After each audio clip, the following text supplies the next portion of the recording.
Y hoy entramos para un nuevo tópico en esta oración del Padre Nuestro. Está en Mateo capítulo 6, verso 12. Y dice así: perdónanos nuestras deudas, como también nosotros perdonamos a nuestros deudores. Perdona nuestras deudas, perdona nuestros pecados, perdona nuestras ofensas, perdona nuestras faltas, así como también nosotros perdonamos a los que nos ofenden, a los que nos deben. Mis amados, así como oramos a Dios todos los días, porque la oración es algo que hacemos todos los días, y si el modelo de oración del Padre Nuestro nos muestra que yo tengo que pedir perdón, eso quiere decir que yo todos los días tengo que pedir perdón a Dios por mis pecados y por mis faltas. ¿Cuándo? Todos los días, mis amados. Y eso es claro, y eso tenemos que entenderlo en nuestro espíritu.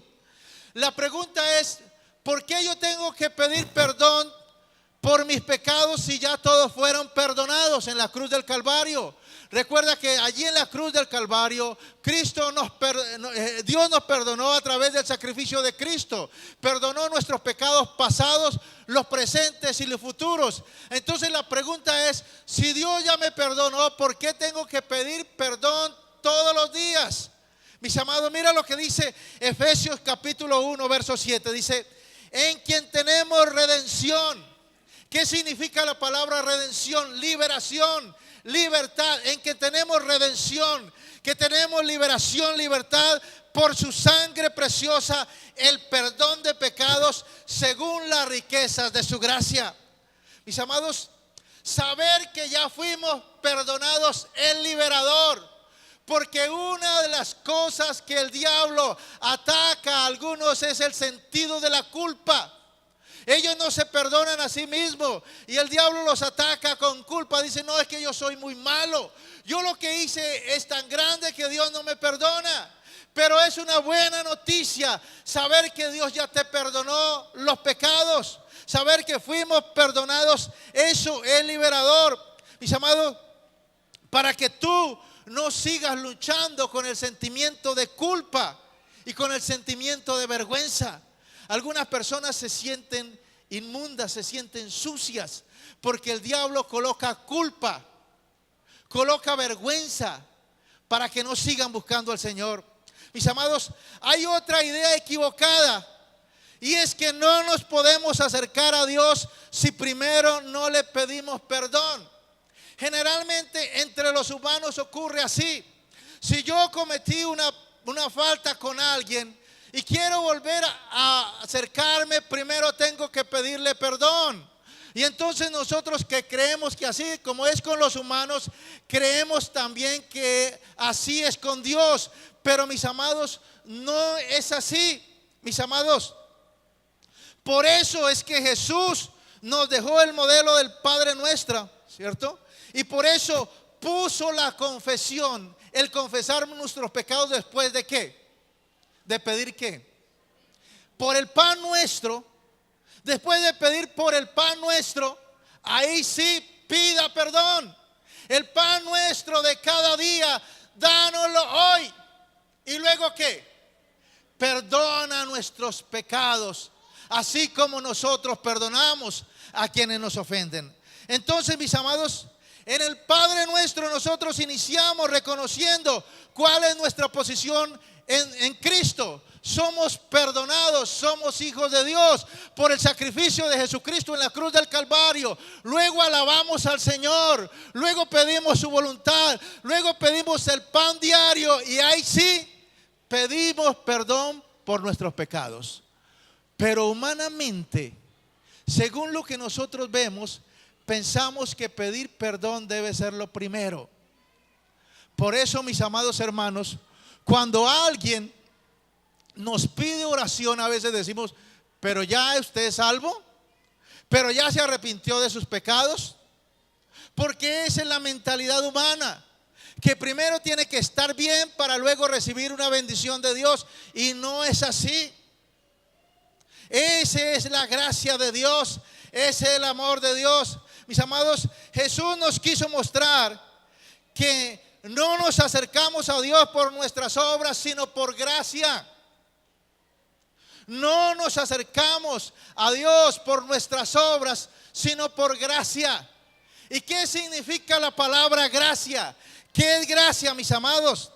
Mire lo que dice Hebreos 4:16. Dice: acerquémonos pues confiadamente al trono de la gracia para alcanzar misericordia y hallar gracia para el oportuno socorro.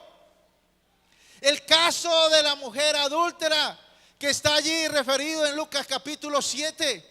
Jesús es invitado por un hombre rico pudiente a cenar. Y llega una mujer sabiendo que Jesús está ahí y empieza a enjugar sus pies con su cabello y con un perfume.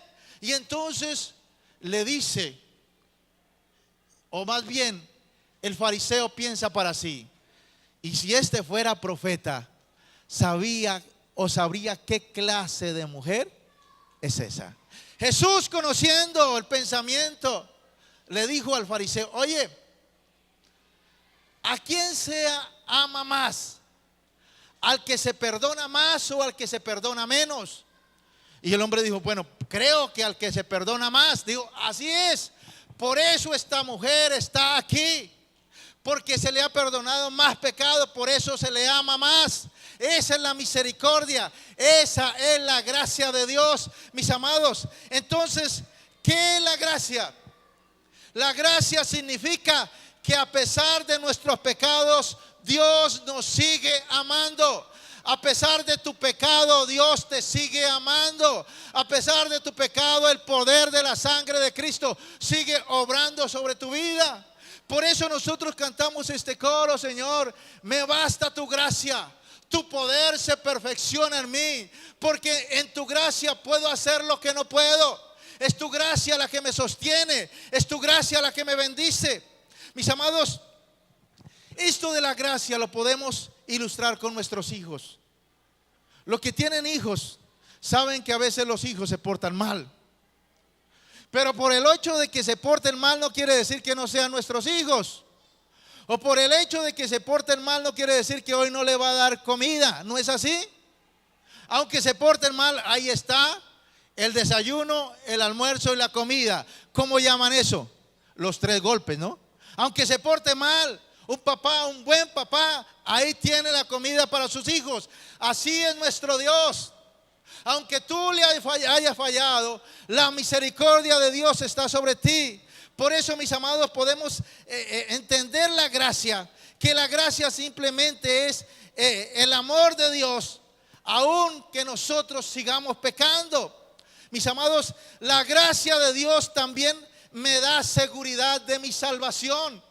Tú eres salvo por gracia, no por tus actos. Tú no eres salvo por lo que hagas, sino tú eres salvo por gracia. Hebreos 2:2 dice: porque si la palabra dicha por medio de los ángeles fue firme, y toda transgresión, desobediencia recibió justa retribución, ¿cómo escaparemos nosotros si descuidamos una salvación tan grande? ¿Qué quiere decir eso? Mis amados, yo creo que la salvación se puede perder, porque el mismo escritor de Hebreos dice: los ángeles que estaban en el cielo fallaron, ¿y a dónde están ahora? Cayeron. De la misma manera, oye, no descuides esa salvación tan grande. Es decir, que la salvación se puede perder, porque si los ángeles que estaban en el paraíso, que estaban en el trono de Dios, fueron expulsados, pues nosotros, dice la palabra, que hemos sido hechos menor que los ángeles. Si descuidamos esa salvación tan grande, también la podemos perder. Entonces, la salvación se puede perder, pero no se pierde cada vez que pecamos. Algunos creen que la salvación es como una luz intermitente. ¿Es salvo? ¿No es salvo? ¿Es salvo? ¿No es salvo? ¿Es salvo? ¿No es salvo? No. La salvación no se pierde cada vez que pecamos, porque la gracia de Dios está sobre nosotros. Porque si fuera así, nadie podría ser salvo. La salvación se pierde cuando una persona, después de tanto pecar, cauteriza su conciencia. ¿Qué quiere decir la palabra cauterizar?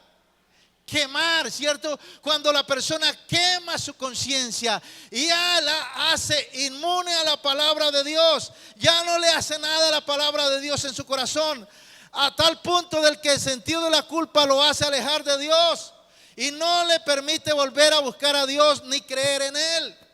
Una persona que peca y peca y peca, cauteriza su conciencia y ya el Espíritu Santo no le redarguye, ya la conciencia no le redarguye. Por eso dice la palabra que llega al punto de que a lo bueno lo llaman malo y a lo malo lo llaman bueno. Y cuando la conciencia se cauteriza, viene el sentimiento de culpa, una tristeza por haber fallado, pero es una condenación que viene del infierno. Y esa persona entonces deja de creer. Y cuando una persona deja de creer, pierde la salvación. ¿Por qué? Porque la salvación es por fe, por creer en Jesús, por creer en su obra redentora. Por eso, mis amados, no nos podemos ahogar en el lago de culpabilidad, porque es una de las maneras que el diablo nos ataca, haciéndonos sentir culpables, sino más bien sumergidos en la gracia de Dios.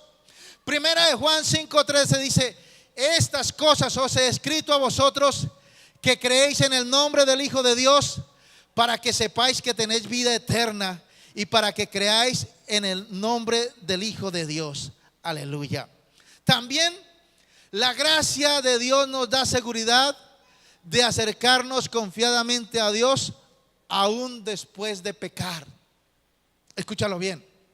La gracia de Dios nos da seguridad de acercarnos confiadamente a Dios aún después de pecar, de haberle fallado a Dios. Mis amados,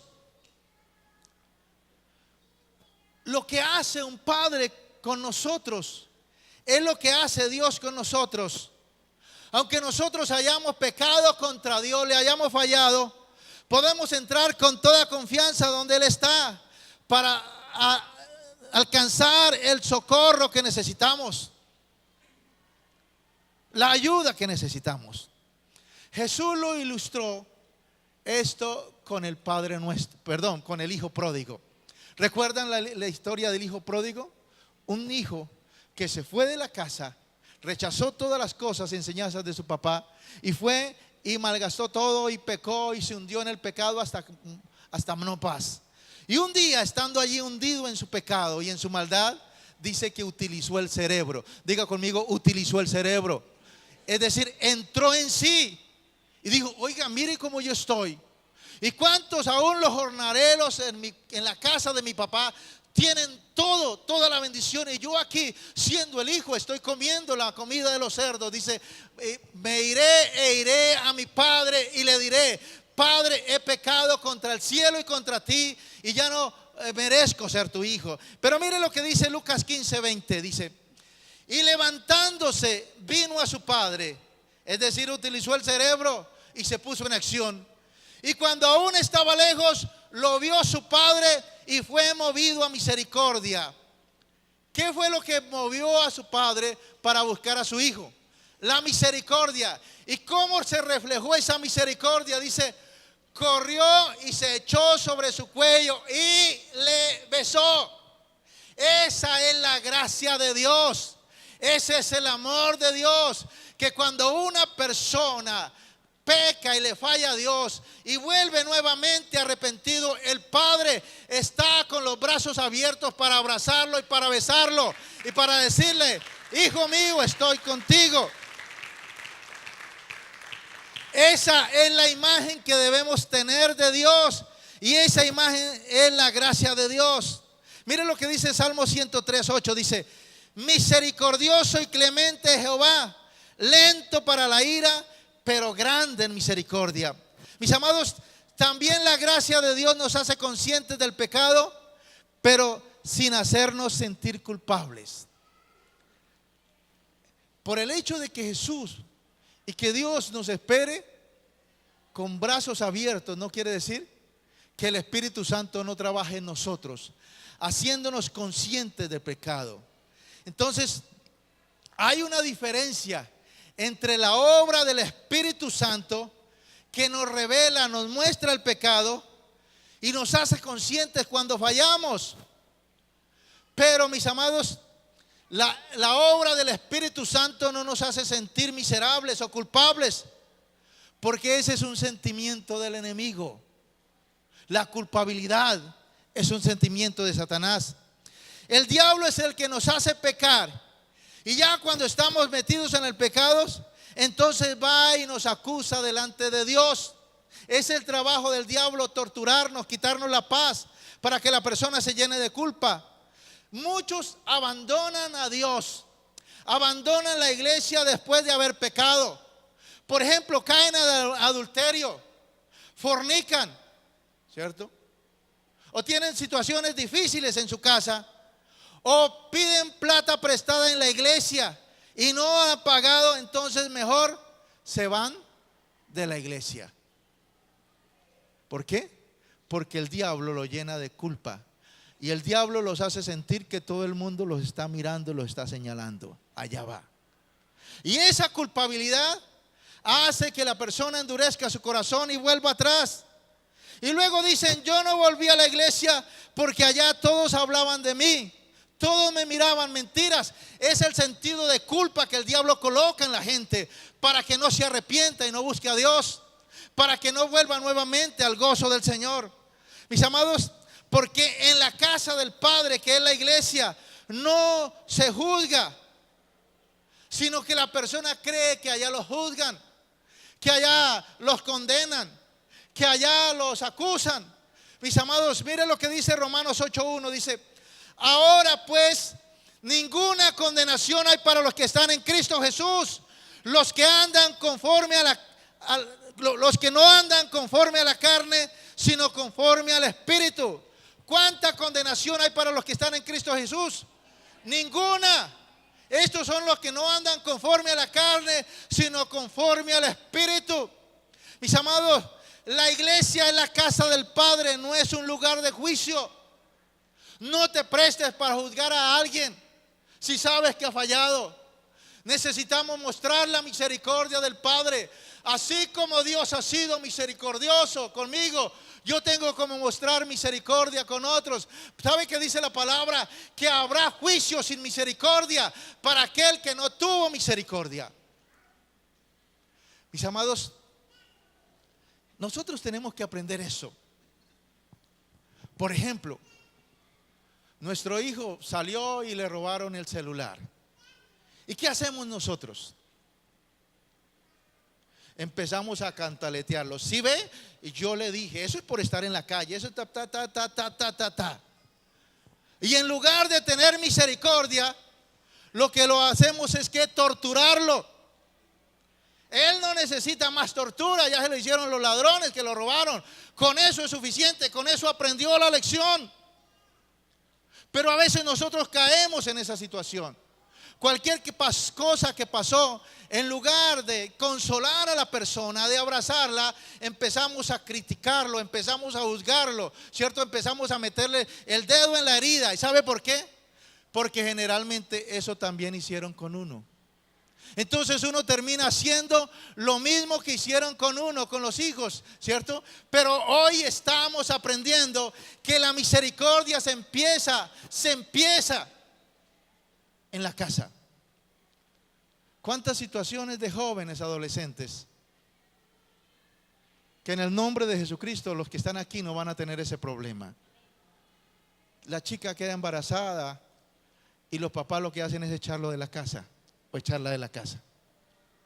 Esa niña lo que necesita es misericordia, alguien que la consuele, alguien que le guíe. Ya el error está cometido, ya la falta está cometida, pero tenemos que aprender del Padre, ¿qué fue lo que hizo el padre con el hijo pródigo? Dice que lo vio de lejos, corrió, lo abrazó y lo besó. ¿Ve?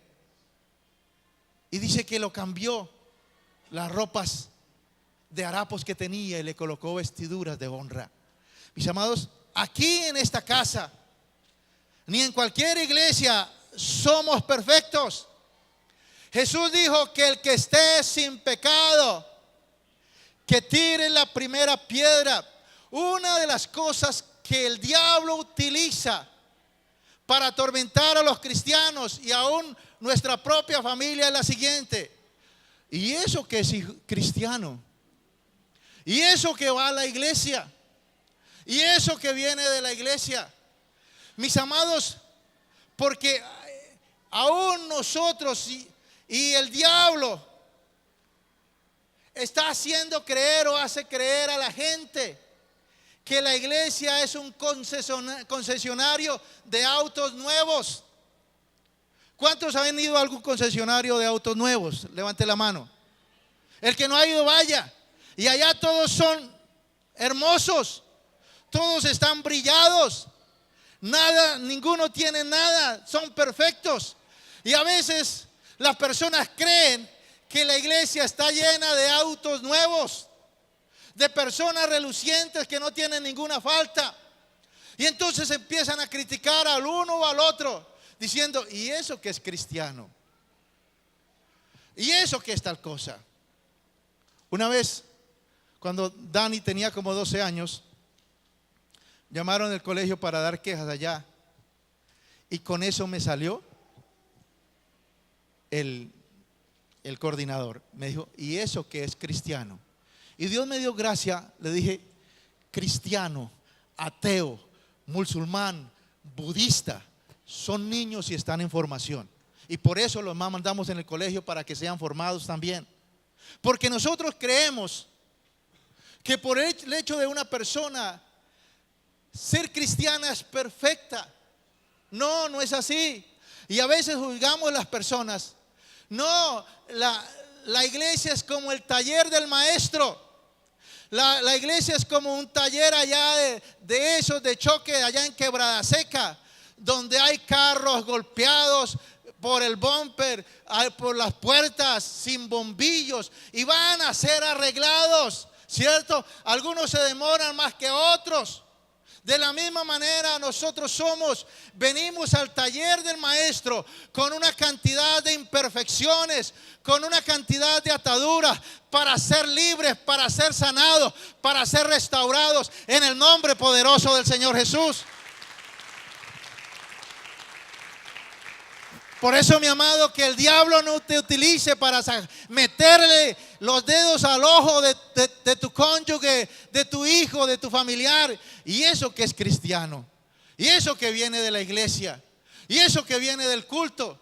No, todos estamos en formación, todos estamos aprendiendo, estamos siendo latoneados. Algunos hay que cambiarle las puertas a los varos, a otros es pérdida total, choque, pero viene otro nuevo, ¿cierto? Porque hay que restaurarlo. Eso es poderoso. Por eso, recuerda el alfarero. Allí en Jeremías dice que fue a la casa del alfarero. Y dice que la vasija que estaba haciendo, ¿qué? Se echó a perder. Ese carro tuvo pérdida total. ¿Y qué tuvo que hacer el alfarero? Volver y hacer otra vasija diferente. Por eso, mis amados, el mayor grado de entendimiento, y ojalá esta revelación llegue a tu vida, el mayor grado de entendimiento y de sabiduría en tu vida es cuando tú logras cumplir el propósito original por el cual fuiste creado. Ahí es el mayor entendimiento y sabiduría. Cuando Dios trabaja contigo y no tiene que volver a perder el barro y el trabajo que ha hecho contigo, porque tú cumpliste el propósito de Dios en tu vida. Y eso se logra, mis amados, buscando a Dios en sabiduría y anhelando que podamos cumplir el propósito de Dios. Que Dios trabaje en nosotros, que Dios nos moldee para que Él pueda decir: mire, esa era la jarra, esa era la vasija que yo quería hacer, y se dejó moldear y se dejó terminar. Eso es poderoso. Aleluya.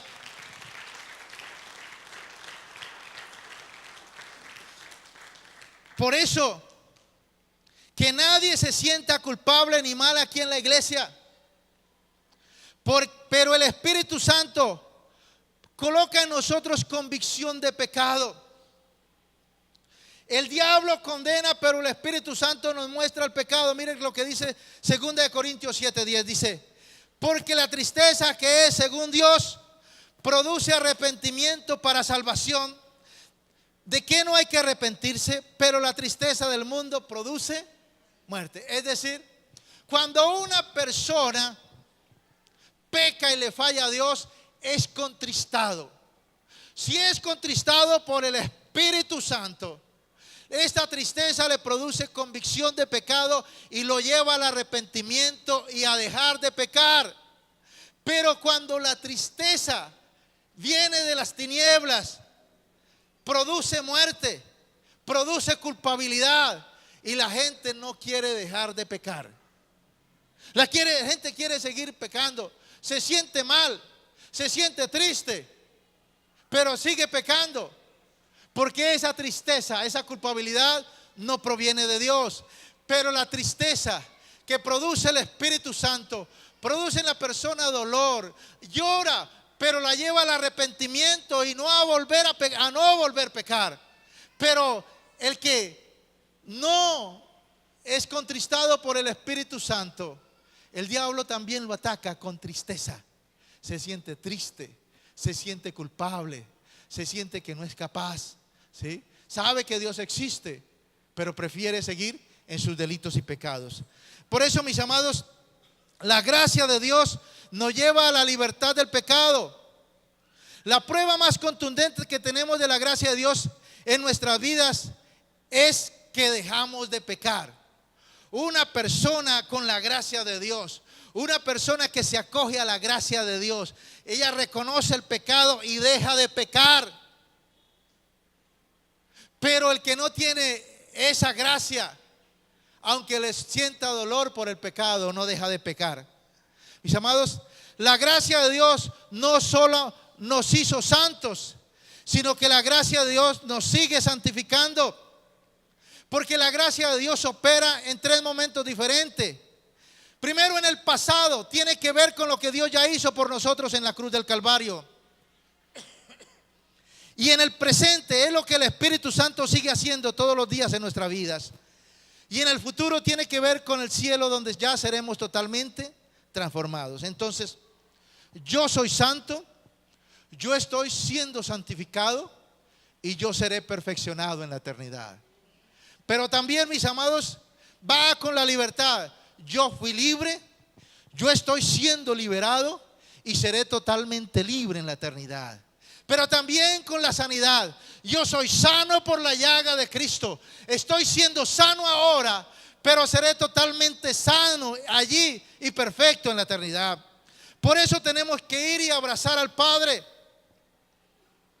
Por eso, después que el Padre abrazó y besó al hijo pródigo, entonces el hijo pródigo entra y dice: Padre, he pecado contra el cielo y contra ti. Ahí está confesando el pecado. Ahí está confesando su iniquidad. Ahí está confesando su falta. Porque algunos dicen que ya no hay que confesar nuestros pecados. Pero eso no dice la Biblia. Dice: si confesamos nuestros pecados, Él es fiel y justo para perdonar nuestros pecados y limpiarnos de toda maldad. ¿Cómo es que somos limpiados? ¿Cómo somos perdonados? Confesando nuestros pecados. Por eso, escúchelo bien, la mejor manera de deshacerte de la naturaleza pecaminosa, de la vida de pecado, es confesar los pecados.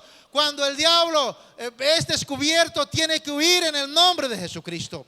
Pero ¿qué pasa cuando una persona no confiesa el pecado? Mire lo que dice en Salmo 32, 3 al 5. Dice: mientras callé, dice David, se envejecieron mis huesos en mi gemir todo el día, porque de día y de noche se agravó sobre mí tu mano. Se volvió mi verdor en sequedades de verano. Mi pecado te declaré y no encubrí mi iniquidad. Dije: confesaré mis transgresiones a Jehová, y tú perdonaste la maldad de mi pecado. Mis amados, la mejor prueba que tenemos que Dios quiere que confesemos nuestros pecados todos los días es el Padre Nuestro. Tiene que ser un hábito todos los días de pedir perdón a Dios por nuestros pecados. Estamos leyendo el libro de Job y dice la palabra que Job todos los días ofrecía holocaustos a Dios. ¿Por qué? Por los hijos, por si habían pecado. Y yo sé que no solamente por los hijos, sino por él. Pero mis amados, hay algunas ideas erróneas que hemos escuchado. Por ejemplo, que cada vez que pecamos tenemos que volver a ser salvos. No es que pecó, tiene que hacer nuevamente la oración de fe. Y hay gente que lleva 30 y 40 oraciones de fe y nada que puede ser libre del pecado. O que si morimos sin pedir perdón por un pecado nos vamos al infierno. Y eso no es así, porque somos salvos por la gracia de Dios. Y por la gracia de Dios no se pierde la salvación cada vez que pecamos. Hoy pecó, perdió. Mañana se arrepintió, la volvió a tener. Luego pecó, no. La gracia de Dios está sobre nosotros. Mis amados, ¿qué pasa si una persona peca y sigue pecando? Cuando una persona peca y sigue pecando, se vuelve insensible a la voz del Señor. Y cuando eso sucede, deja de creer. Y cuando una persona deja de creer, ahí pierde la salvación. Porque la salvación es por fe. Y si no tiene fe para creer, si el pecado cauterizó su alma, su espíritu, sencillamente perdió. La salvación no se pierde por un pecado, sino por una vida continua de pecado. Ahí se pierde la salvación. Mis amados, ¿y cómo se evita eso? Pues reconociendo el pecado, reconociendo que fallamos. Otra idea equivocada es que tenemos que contar los pecados a un líder espiritual para que esa persona nos libere de culpabilidad. Eso es lo que hacen en la iglesia tradicional, que la persona va allá y confiesa sus pecados y el líder dice: lo absuelvo. Esa es una idea equivocada, errónea, mis amados. Mire lo que dice Romanos 5:8, dice: mas Dios muestra su amor para con nosotros en que siendo aún pecadores, Cristo murió por nosotros. Y Colosenses 2:14 dice: anulando el acta de los decretos que había contra nosotros, que nos era contraria, quitándola del medio y clavándola en la cruz. Pero algunos dirán: pero entonces Santiago dice: confesad vuestras ofensas unos a otros y orad unos por otros para que seáis sanados. La oración eficaz del justo puede mucho. Lo que está diciendo Santiago es que si tú ofendiste a alguien, tiene que ir a pedir perdón, tiene que ir a sanar esa relación. Allí habla de que si yo he pecado en contra de otra persona, yo tengo que pedirle perdón. A eso se refiere de confesar las ofensas unos a otros, no a que esa persona me absuelva de mi culpa. Mis amados, tampoco tenemos que pagar una penitencia para purgar mi pecado. En la vida mundana, ¿qué hace cuando el borracho llega a la casa, cierto, y quiere que lo dejen entrar? Ayúdenme ustedes. Lleva un pollo. Y algunos creen que lo mismo es con Dios. Algunos creen que lo mismo es con Dios. pecó y entonces empieza a regalar mercados y llevar mercado por allá y por allá como para apaciguar su conciencia. Mis amados, esa idea desprecia lo que hizo Jesús en la cruz del Calvario, porque el perdón no es por obras, el perdón es por gracia. Por gracia sois salvos por medio de la fe, y esto no de vosotros, pues es don, es regalo de Dios, no por obras para que nadie se gloríe.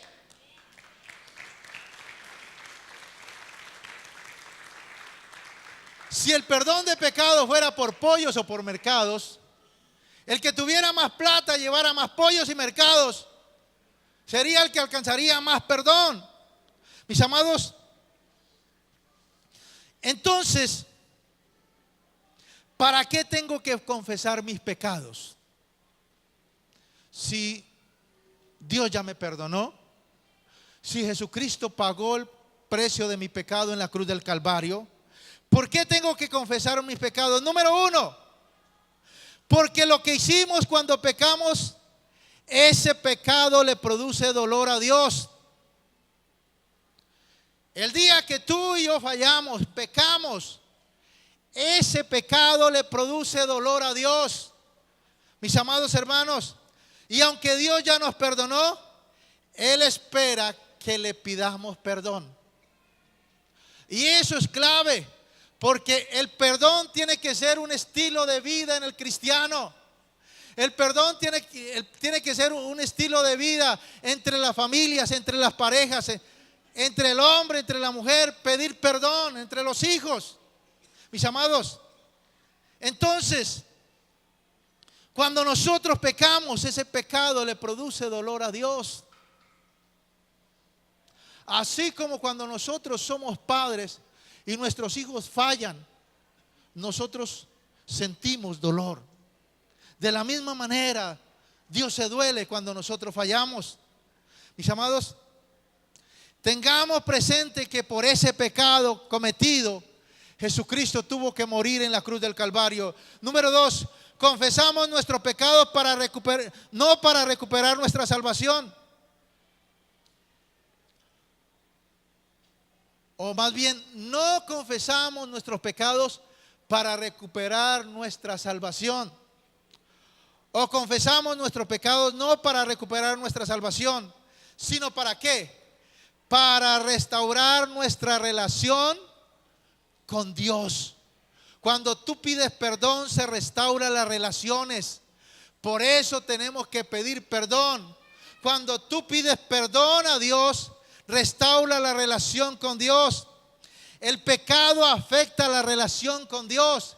El pecado nos aleja de Dios. Por eso una persona cuando peca va a orar y no siente presencia de Dios. El gozo del Señor no está en él. Por eso tenemos que pedir perdón. Dice 1 Juan 1:6, dice, si decimos que tenemos comunión con Él y andamos en tinieblas y no practicamos la verdad, entonces somos mentirosos.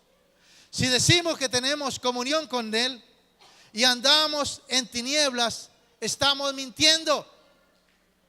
Si decimos que tenemos comunión con Dios y andamos en oscuridad, mentimos y no practicamos la verdad, mis amados hermanos. Entonces, número 3, le pedimos perdón a Dios porque esos pecados impiden que nuestras oraciones sean respondidas. Mire lo que dice Salmo 66:18. Dice, si en mi corazón hubiese yo mirado la iniquidad, el Señor no me habría escuchado. Escúchalo bien. Muchas oraciones que tú haces no son contestadas porque hay pecados no confesados. La palabra de Dios dice que el pecado estorba nuestras oraciones, oculta el rostro de Dios. Mis amados, entonces, una de las cosas que el Espíritu Santo te va a inquietar es a confesar los pecados a Dios. Yo compartiendo esta palabra y estudiando esta palabra, el Espíritu Santo me trajo recuerdos de cosas de 3, de 4 años, de faltas que había cometido. ¿Y sabe qué es lo tremendo? para mí no eran pecado. Escúchalo bien. Cuando tú pides perdón a Dios, el Espíritu Santo te va a revelar cosas que tú creías que no eran pecado. Por ejemplo, el sarcasmo, la murmuración, la mentira. ¿Algunos creen que eso no es pecado? ¿Que eso es normal? El orgullo, la arrogancia, el ser duros con una persona. Algunos dicen, no, es que yo le canto la tabla a cualquiera. Y eso delante de Dios es pecado. Porque ¿quién eres tú para juzgar a la gente? Eso es un pecado. Cuando nosotros nos metemos con el Señor y cuando anhelamos que Dios perdone nuestros pecados, el Espíritu Santo nos va a revelar cosas que pensábamos que no eran pecado. Y dice, lo que hiciste estuvo mal. Por eso, algunos, mis amados,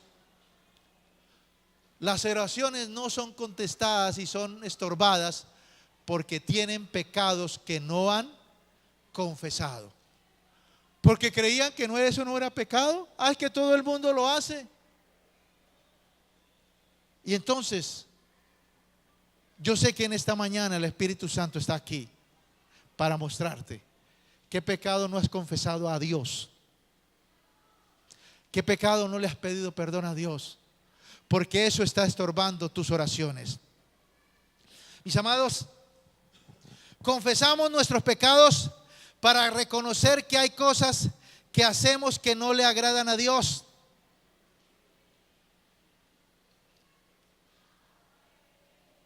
Una persona que no confiesa su pecado es porque quiere seguir pecando. Confesamos nuestros pecados para reconocer, mis amados, que hay cosas que hacemos que no le agradan a Dios. Frecuentar personas, frecuentar amistades, ver programas de televisión. Para algunos eso no es pecado. Para algunos es un show. Pero cuando yo me meto con el Espíritu Santo, me meto en oración y le digo, Señor, perdona mis pecados. Y el Espíritu Santo dice, sí, esa película que viste no me agradó. Señor, pero si es en estreno y todo el mundo la vio. Pero ahí es donde tenemos que permitir que la luz del Espíritu Santo penetre en nuestras vidas. Mis amados, una persona que no confiesa su pecado es porque le gusta pecar y quiere seguir pecando. Pero una persona que los confiesa, el Espíritu Santo le va a mostrar ese pecado y otros pecados que la persona creía que no eran pecado, que estaba bien, que estaba normal, que eso lo hacen todos.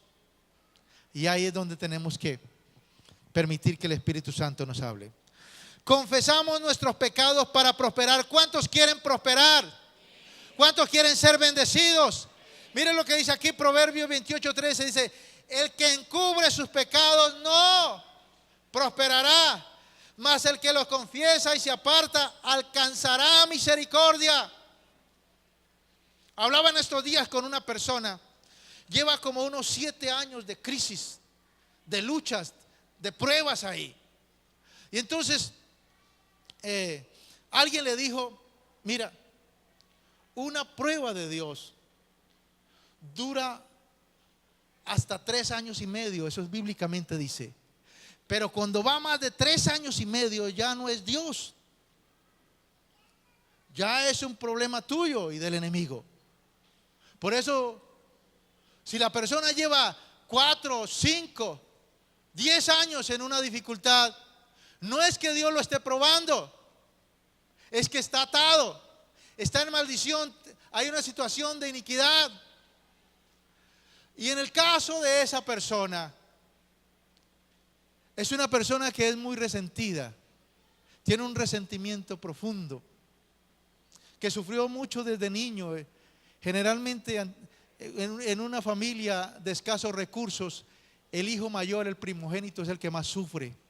Es el que le toca trabajar, es el que toca cuidar a los hermanos. Y él es muy resentido, ¿sí?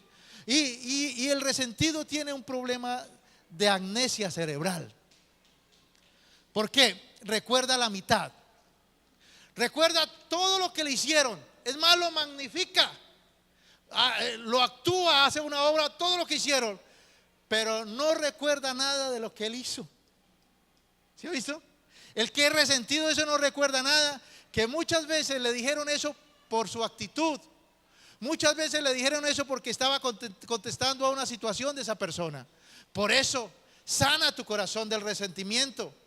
Porque el resentimiento no permite que la obra de Dios se manifieste en tu vida, que tú prosperes.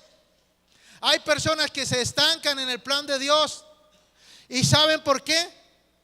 Porque hay un pecado no confesado. Lo amamantan. No quieren salir del resentimiento, de la culpa o del pecado. Por eso, mis amados, colócate en paz con el Señor. Número 6, confesamos nuestros pecados para quitarle el derecho al diablo de meterse en nuestras vidas. Son nuestros pecados los que le dan derecho a los demonios de meterse en nuestras vidas. Y la manera más fácil de echar los demonios es confesar los pecados. Cuando una persona es influenciada, obsesionada, controlada o poseída por el diablo, es porque esa persona le da derecho a través del pecado. Y los demonios vienen y lo oprimen. Y número 7, confesamos nuestros pecados para romper la maldición o consecuencias que ese pecado puede tener sobre mi vida. Aleluya. Mis amados, Dios nos quiere bendecir. Dios quiere que su gracia esté sobre nosotros. Pero Él sabe que somos humanos y que fallamos todos los días. Por eso todos los días tenemos que decirle: Señor, perdona mis pecados, perdona mis ofensas. Y el Espíritu Santo empieza a redarguirnos. De pronto en tu problema no es el adulterio, la fornicación, que es lo que algunos creen que es pecado, pero la gritería, la altivez, la arrogancia, las malas palabras, la patanería, no creen que es pecado, que coger la comida y botarla o dejarla por ahí le parece normal, o llegar a gritar. Creen que no es pecado, pero eso contrista al Espíritu Santo y daña relaciones. Por eso, cuando yo le digo: Señor, perdona mis pecados, el Espíritu Santo: qué bien, chévere. ¿Recuerda lo que hiciste ayer? ¿Recuerda lo que le dijiste a aquella persona? Tuviste una lengua mordaz, fuiste duro, fuiste cruel. ¿Por qué le hablaste así a esa persona? Es que él se lo merece. ¿Sí ve? A veces creemos que es que se lo merece. Es que me dijo, y no reconocemos que estamos pecando. Eso es lo precioso, mi amado, cuando le decimos: Señor, perdona mis ofensas, mi pecado. El Espíritu Santo nos muestra el pecado y nos revela aún aquellas que creemos que no es pecado. Hacer fraude, es que todo el mundo lo hace. Eso no es pecado. Pero el Espíritu Santo está aquí para redarguirnos, para mostrarnos, porque Él nos quiere bendecir. ¿Sabe qué es lo hermoso de la bendición de Dios? Que la bendición de Dios es la que enriquece y no añade tristeza consigo alguna. La bendición de Dios te da paz. La bendición de Dios te da tranquilidad. Tú duermes tranquilo, vives tranquilo. Vienes a la iglesia el domingo tranquilo, sabiendo que Dios está en control de las cosas. Y el lunes, cuando vuelvas al trabajo, a la empresa, al estudio, sabes que Dios ya tiene control de las cosas. Que hay ángeles a tu alrededor que te guardan, que te cuidan, que te muestran el camino. Por eso, mis amados, confiesa tus pecados. Confiesa tus pecados a Dios. ¿Cuándo? Todos los días. Todos los días. perdona mis pecados. Y entonces el Espíritu Santo, qué bueno, y nos empieza a mostrar aún situaciones de hace varios años, porque algunos la nube de Dios no está sobre ellos por pecados que no han confesado. No han confesado a Dios, escúchelo bien, a Dios. Y ahí es donde tenemos que alinearnos con el Señor, pedirle perdón, y el Dios del cielo se glorificará, nos perdonará. Y entonces no hay más hermoso que una persona sentirse perdonada. ¿No has visto cuando nuestros niños cometen algo y nosotros los perdonamos o los castigamos después? ¿Cómo se sienten los niños? Contentos, felices, porque la culpa es quitada. No hay nada que esconder, no hay nada que disimular. Son perdonados, se sienten libres, se sienten tranquilos. Pero una persona con pecados ocultos no tiene paz, no tiene tranquilidad. Dice, en cualquier momento se va a saber esto. ¿Y por qué una persona no quiere confesar los pecados? Porque quiere seguir pecando, porque está agradado con el pecado. Por eso dice la palabra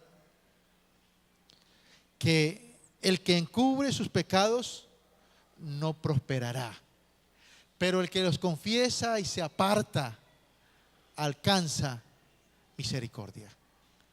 Y la misericordia de Dios no es simplemente dar un pedazo de pan y un vaso con agua. La misericordia de Dios es la que tuvo con el hijo pródigo. Lo vio de lejos y dice que corrió y lo abrazó y lo besó. Dijo, este es mi hijo amado, es hallado, lo he encontrado, volvió. Esa es la misericordia de Dios, el abrazo de Dios que nos fortalece, que no nos hace sentir culpables, sino que nos perdona, que nos muestra nuestra condición, porque nos quiere llevar a la bendición. Que Dios nos ayude, mis amados, a entender y que puedas comprender aquí que la iglesia, la casa del Padre, es el taller del Maestro. Es el taller donde tú vas a ser refaccionado en las áreas que necesites. Que Dios trabaje en tu vida. Por eso, a medida que tú te metas con Dios y empieces a confesar, Dios va a empezar a obrar en tu vida. Dios va a empezar a trabajar en tu vida. Dios va a empezar a limpiar tu vida, a ministrar su vida.